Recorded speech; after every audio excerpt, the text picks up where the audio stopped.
Hey, read through the word. Today is November 3rd. And today's lesson, I just want to call it time. And this is what's funny. Not funny, haha. But I am behind on recording. And I'm recording this. I came straight home from school today. It was, I feel for you. I am from the South, Southern United States. Have lived here my entire life. I have thin blood. And it was 20-something, which is not that often that happens this early in November. 20-something degrees this morning. I have a treadmill in my garage. I did not go get on that thing this morning because it felt like it was like, I think 19 degrees outside. So cold. So I put this t-shirt on, and then I had a coat, a down like over the head thing that I wore all day at school, and really didn't think about it a lot, the shirt that I had on, because I never took my coat off. And then I came home and I knew I needed to record. And as I'm, writing my lesson out and thinking and what I want to do. And then when I stood here to start recording, and I'm like making sure my shirt was straight and everything. And as I looked down, I went, oh my goodness, I can't believe I have this shirt on. So a shirt on that has the Ecclesiastes verse on it. It says, to everything there is a season, a time for every purpose under heaven. So that's what my shirt says. And today's lesson is called Time. And so it's all about this. And I didn't do that on purpose, other than I wish I'd have thought about that, but I just thought I'd tell the story that I didn't do it. So anyway. All right, let's get going on our lesson today. We are in Mark.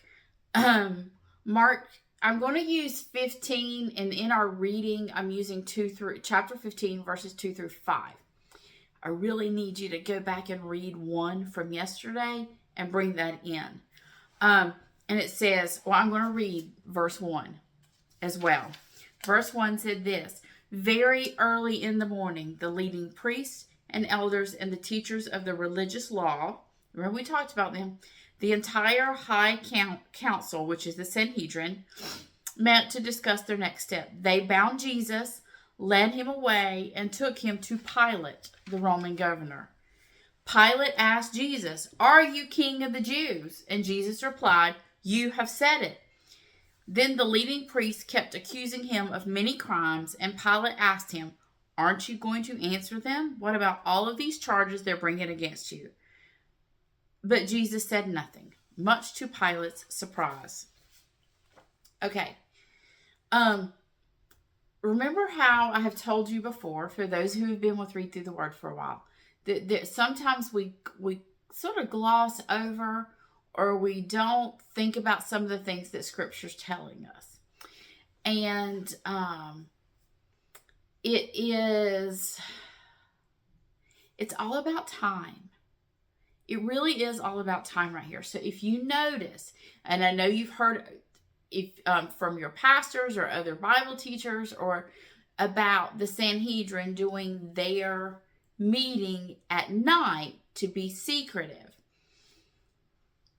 While that part, is probably right on. They wanted to get this over with and because they were on a time schedule. They wanted certain things done at certain times.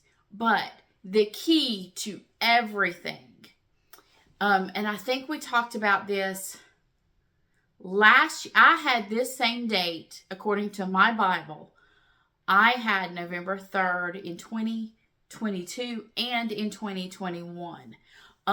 So And I think it was last year we might have talked about the whole Pilate Herod thing, and then why it was important that why Pilate was necessary, why the Roman government was necessary for the crucifixion of Jesus.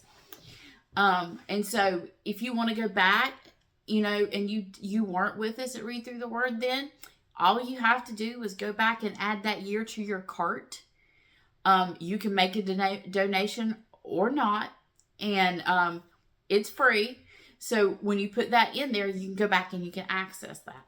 And sorry, my back's itching today. So, but this is what. So I want to take and I've talked before about don't skip genealogies. That the numbers in the Bible matter. And then one time we did a lesson on how the space, even some of the spaces in the Bible, the reason a space is there matter. So what I want us to see today is time. There's a time schedule that the Sanhedrin is on. They want Jesus crucified. It's no longer because of a revolt and an uprising before. The Sanhedrin is no longer able to, they have capital punishment taken away from them. They can no longer execute. So if they want Jesus dead, they're going to have to get Rome to do it.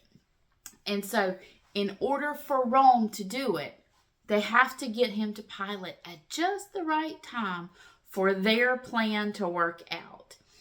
And this is what's interesting, and this is why I wanted to use Mark as well. So if you've heard me talk about the Gospel of Mark before, the Gospel of Mark is very active. It's very, reads like a screenplay. It's very quick. Now, in the narrative of Jesus' trial by Pilate, Mark is not concerned to produce like a detailed report of everything going on. That's why we read all these things from other Gospels.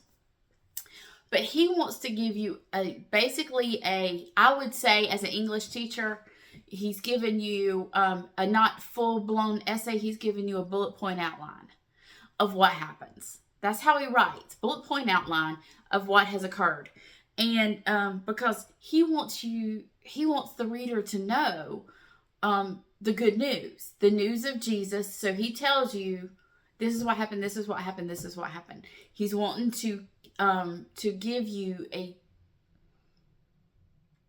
understanding of the life of Jesus quickly. He's fond of the adverb.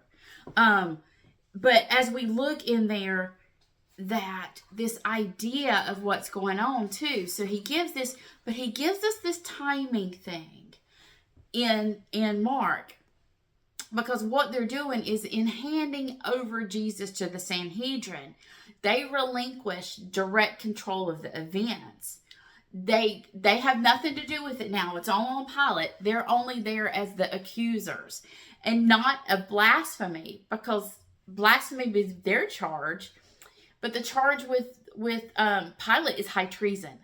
And they're there as accusers of that. But because this is this whole timing thing, it's necessary for the Sanhedrin to bring its business to Pilate as soon after dawn as possible, because of the working day of a Roman official.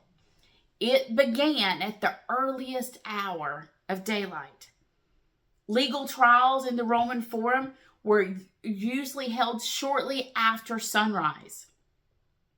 If the chief priest delayed in coming to examine Jesus and then brought him before the governor, they would have arrived too late and interrupted Pilate in the merrymaking of the Roman officials. His business was done for the day. If you didn't do it early, I'm done. You can come back tomorrow. And they were on a time schedule because according to their time, they need Jesus dead before the holiday coming, the holy days coming. They need him dead. And That's why the Sanhedrin did all their work in the night, because they need him before Pilate. As soon as the sun comes up, they need him before Pilate so that their plan can be fulfilled. All of that to say, they think they're really in control of this. They think that they're really in control of time. Now, okay, we live, now this is like, I've got so much, as usual, so much in my head that I want to talk to you about. And once again, a time schedule. Haha. All right, we live in physical world with, it's known like space-time dimensions. You have length, width, height, or depth, and time. However, God dwells in a different realm, a spirit realm, beyond the perception of our physical senses. It's not that God isn't real. It's just he's not limited by physical laws and dimensions that govern our world. Isaiah 57:15 tells us that. Knowing that God is spirit, John 4 tells us that. What's his relation to time? In a sense, I always tell my students about the box. So if I had, here's a box. Here's a box right here behind me. So here's our box. God himself created this box.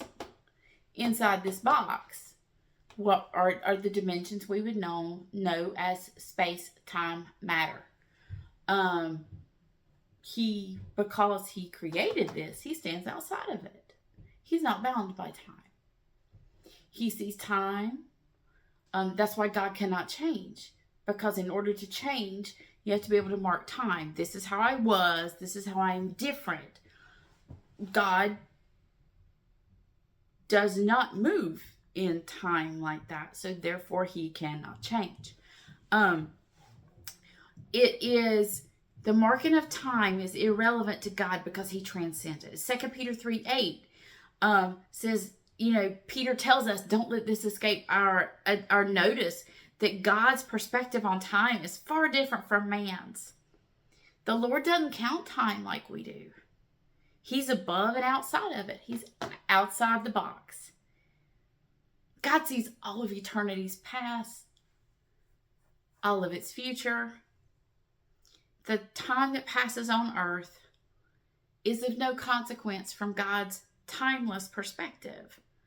A second is no different from an eon. A billion years pass like seconds to an eternal God.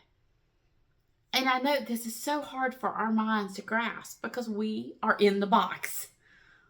We're in the box. We're in space, time, matter. We're in that. We can only grasp the idea of God being timeless in part. And so what we do is we describe him as without a beginning or an end, eternal, infinite, everlasting. He always was and he always will be. So time is a duration. Clocks move, time get ready to change, depending on where you live, and clocks will be changing. That the idea of time and time passing is so, it's one of these are my kind of talks I like to have, about what does it mean, but what I want us to understand is God is timeless and eternal. And when he created the box, space, time, matter, in the beginning, God created the heavens and the earth. And when he created all of that, he has a plan for his people that he would be glorified and that his people would glorify him and enjoy him forever.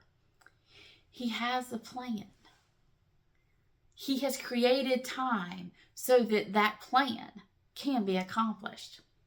So the idea that the Sanhedrin is in control of time is silly. Because God has a plan and it will be accomplished. And my favorite way it is said is this way. We're going to Galatians. 4.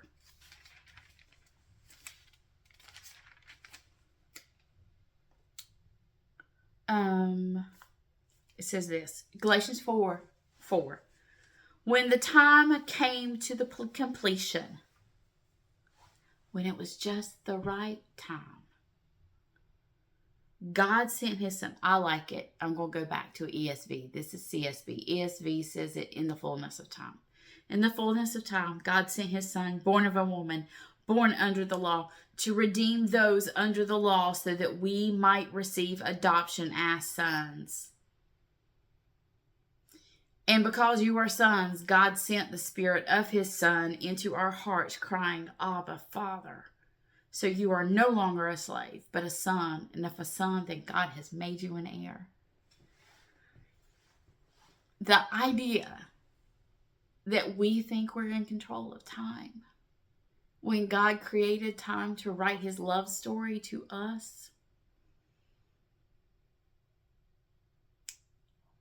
it's one of those, I tell my kids all this is what I say in my classroom. No other words. The love of God. The love of God. That he allows us to exist in the time that he's created, so that by the use of time, he will tell us his love story for us. And it is beautiful. And I'm so glad to be here reading it with you. We'll see you next time on Read Through the Word.